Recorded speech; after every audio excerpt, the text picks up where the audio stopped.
नमस्कार दोस्तों, मैं हूं केशव त्यागी और स्वागत है आप सभी का मेरे YouTube चैनल केशव क्लासेस की एक और फर्स्ट वीडियो में। दोस्तों, अगर आपने अभी तक हमारे YouTube चैनल केशव क्लासेस को सब्सक्राइब नहीं किया है तो सब्सक्राइब कर लीजिएगा।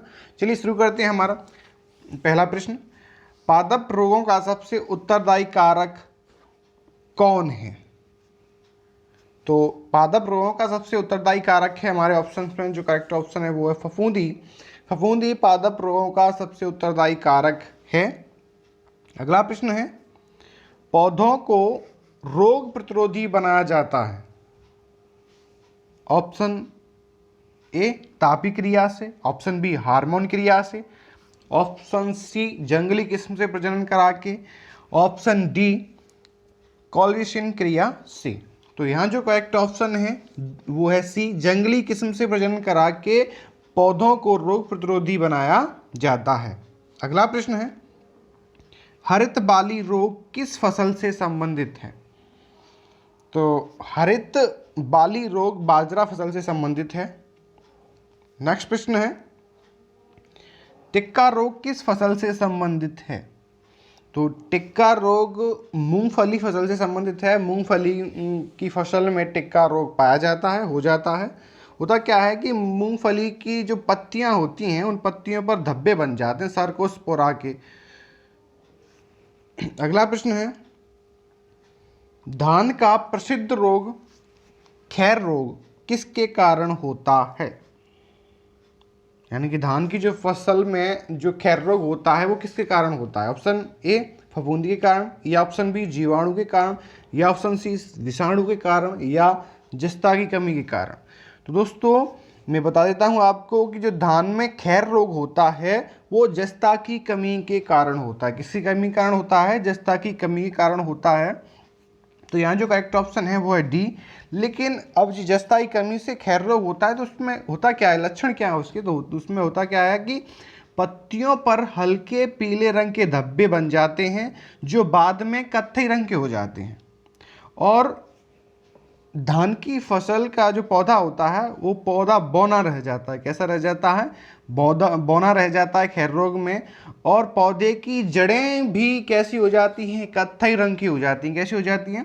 कत्थई रंग की हो जाती हैं। तो यहाँ जो करेक्ट ऑप्शन है वो है डी, जस्ता की कमी के कारण खैर रोग होता है धान की फसल में।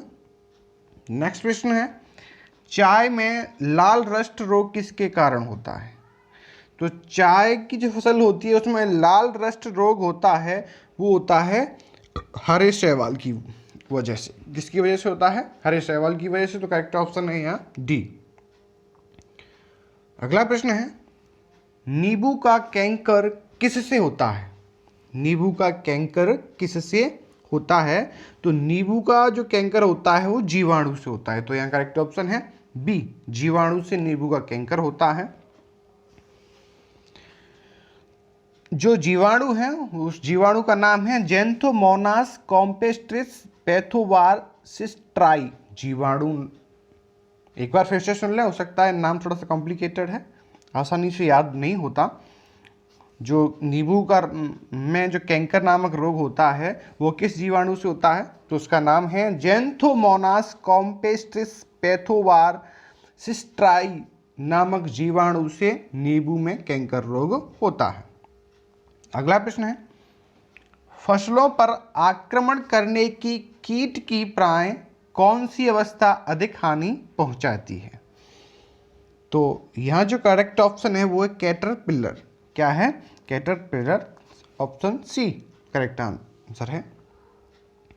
अगला प्रश्न है, मीलीबग किस फसल से संबंधित है? सरसों से है, या गेहूं से है, या आम से है, या बैंगन से है? तो मीलीबग जो है वो सरसों से संबंधित है। तो करेक्ट ऑप्शन है ए। होता क्या है, मीलीबग बारीक सफेद बेलनाकार कीट है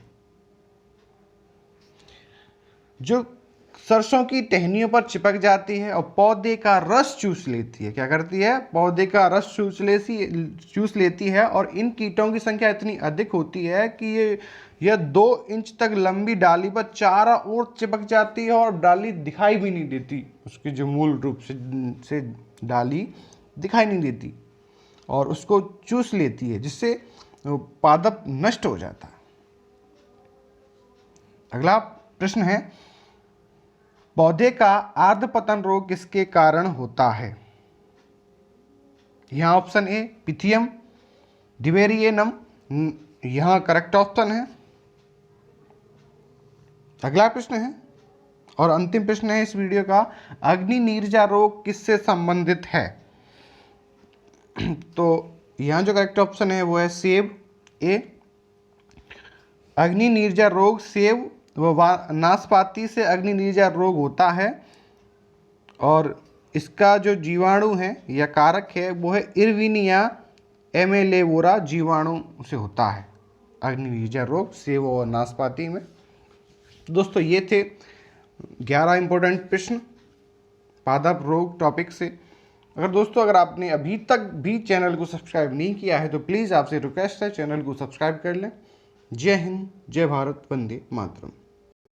नमस्कार दोस्तों, मैं हूं केशव त्यागी और स्वागत है आप सभी का मेरे यूट्यूब चैनल केशव क्लासेस की एक और फर्स्ट वीडियो में। दोस्तों अगर आपने अभी तक हमारे यूट्यूब चैनल केशव क्लासेस को सब्सक्राइब नहीं किया है तो सब्सक्राइब कर लीजिएगा। तो दोस्तों इस वीडियो में आपको सामान्य विज्ञान का जो टॉपिक है पादप रोग से कुछ बनने वाले महत्वपूर्ण प्रश्न जो कि आपके कॉम्पिटिटिव एग्जाम की दृष्टि से सहायक हो सकते हैं वो देने वाला हूँ। तो चलिए शुरू करते हैं। हमारा पहला प्रश्न है, गन्ने का लाल संडाद किसके कारण बनती है?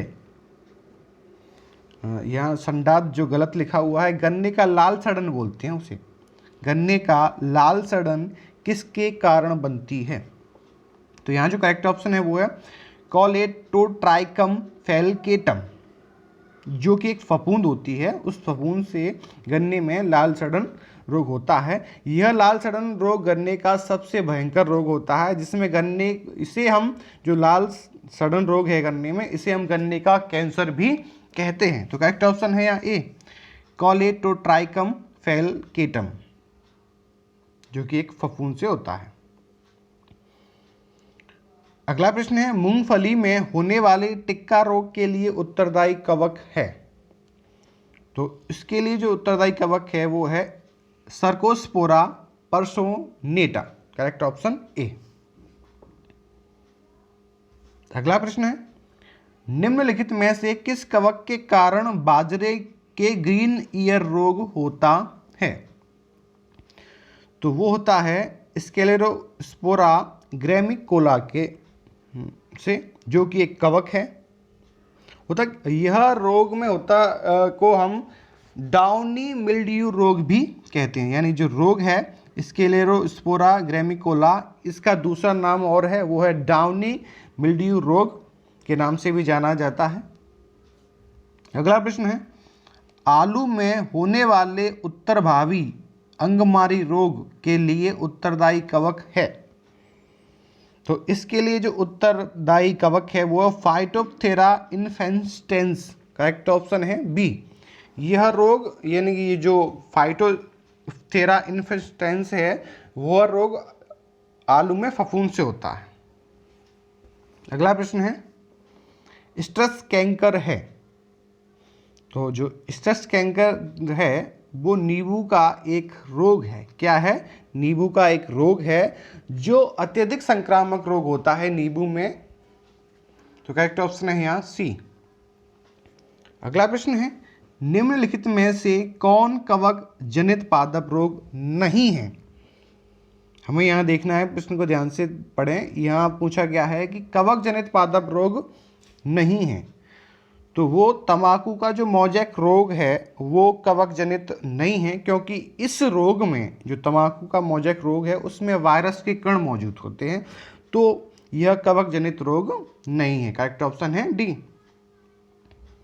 अगला प्रश्न है, रिंग रॉन्ग के नाम से जाना जाता है? तो रिंग रॉन्ग के नाम से शिथिल रोग को जाना जाता है। यह रोग स्यूडोमोनास सोलेनेसियरम नामक जीवाणु से होता है। एक बार फिर से सुन लें नाम स्यूडोमोनास सोलेनेसियरम जीवाणु। तो करेक्ट ऑप्शन है यहाँ ए शिथिल रोग। अगला प्रश्न है, आलू में ब्लैक हार्ट का कारक कौन है? तो वह ऑक्सीजन की कमी से होता है। किसकी कमी से होता है? ऑक्सीजन की कमी से होता है आलू में ब्लैक हार्ट का रोग। तो करेक्ट ऑप्शन है यहाँ सी। अगला प्रश्न है, निम्नलिखित में से कौन सा एक सही सम्मिलित नहीं है? ये 4 ऑप्शन दिए गए हैं, धान, हरित बाल, बी बाजरा, अर्गट, सी मटर, पाउंडरी गिल्ड्यूम, चना उकट्ठा जिसे विल्ट भी कहते हैं।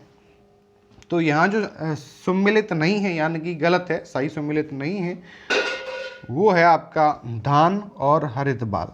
क्योंकि जो हरित बाल रोग होता है वो बाजरे में होता है और यहाँ हमें धान इसके सामने लिखा हुआ है कि धान हरित बाल, तो यह गलत है, सही सम्मिलित नहीं है। तो करेक्ट ऑप्शन है ए हरित बाल। यहाँ बाजरा होता धान की जगह तो सही सम्मिलित होता। और नेक्स्ट प्रश्न है, करनाल बंट एक बीमारी है। किसकी बीमारी करनाल बंट? तो यह गेहूं की बीमारी है करनाल बंट। करेक्ट ऑप्शन है यहाँ डी। करनाल बंट को आंशिक बंट के नाम से भी जाना जाता है और करनाल जो बंट है उसका रोग कारक है निओवोसिया इंडिका। क्या है? निओवोसिया इंडिका। इसे करनाल बंट क्यों कहा गया? क्योंकि गेहूं का यह रोग सर्वप्रथम सबसे पहले 1931 में जो हरियाणा का शहर है करनाल में देखा गया था, तो उसी के नाम पर इस रोग को करनाल बंट कहा गया। तो यहाँ जो करेक्ट ऑप्शन है वो डी है, करनाल बंट एक बीमारी है गेहूं की। लास्ट प्रश्न है इस वीडियो का, गेहूं से संबंधित रस्ट रोग पर कार्य करने वाले वैज्ञानिक हैं, तो वो हैं केसी मेहता। तो यहाँ जो करेक्ट ऑप्शन है वो बी केसी मेहता। दोस्तों अगर आपको जो हमारे प्रश्न अच्छे लगे हो तो चैनल को सब्सक्राइब करें। जय हिंद, जय भारत, वंदे मातरम।